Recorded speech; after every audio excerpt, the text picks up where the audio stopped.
स्वागत है students. Question यहाँ पे कह रहा है कि the graph shown in the adjacent diagram represents the variation of temperature of the two bodies x and y having same surface area with time due to the emission of the radiation. Find the correct relation between the emissivity and absorptivity of the two bodies. तो इसको हम लोग ऐसे समझते हैं कि जो Newton's law of cooling है उसमें रेट ऑफ कूलिंग का फॉर्मूला हम लोग क्या लिखते हैं। तो जो रेट ऑफ कूलिंग होता है उसका फॉर्मूला हम लिखते हैं negative of dt by dt is equal to 4 sigma E A T naught का cube upon M S T minus T naught. अब इसमें कौन क्या क्या है, जैसे ये D minus of D T by D T, इसको बोलते हैं rate of cooling. This is called rate of cooling.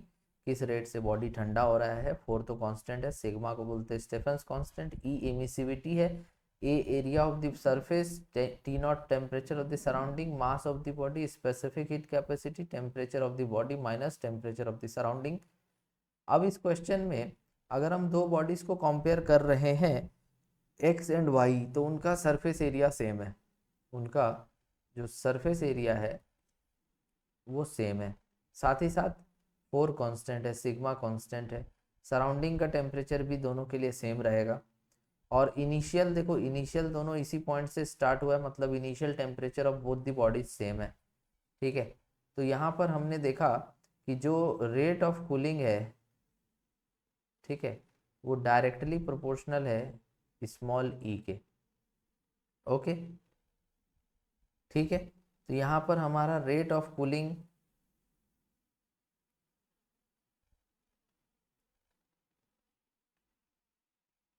Is directly proportional to emissivity minus d T by D t is rate of cooling. Okay, तो इस हिसाब से अगर हम graph में जाएं और ग्राफ का स्लोप देखें, जैसे कि यहाँ पर देखो, यहाँ पर एक टेंजेंट बनाओ, ये एंगल है, और यहाँ पर एक टेंजेंट बनाओ, तो तुमको दिखेगा कि दोनों में से ज़्यादा स्लोप किसका है। तो जो ज़्यादा एंगल बना रहा है वो यहाँ पर है ये वाला पार्ट, नीचे वाला, ये वाला कम स्लोप है। तो ये ज़्यादा स्लोप बना रहा है और ये थोड़ा कम स्लोप बना रहा है, एंगल होता है ये हॉरिजॉन्टल के साथ।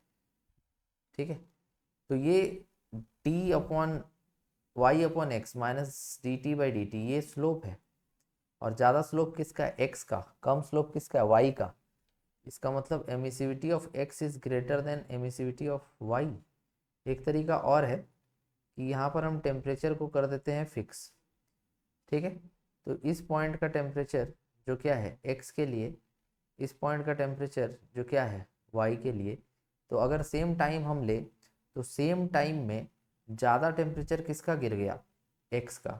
यहाँ से टेम्परेचर गिर के एक्स का आया है, और कम टेम्परेचर किसका गिरा है, वाई का, है ना, क्योंकि t y is greater than t x. तो इससे ये पता चल रहा है कि सेम टाइम में ज़्यादा ठंडा कौन हुआ, x as compare to y. That means उसका एमिसिविटी ज़्यादा होगा, ज़्यादा एनर्जी रेडिएट कर रहा होगा वो। तो यहाँ पर हमारा E X will be greater than E Y. साथ ही साथ एब्जॉर्प्टिविटी के बारे में भी पूछा है, तो जो जितना अच्छा एमीटर है वो उतना ही अच्छा एब्जॉर्बर भी रहा होगा।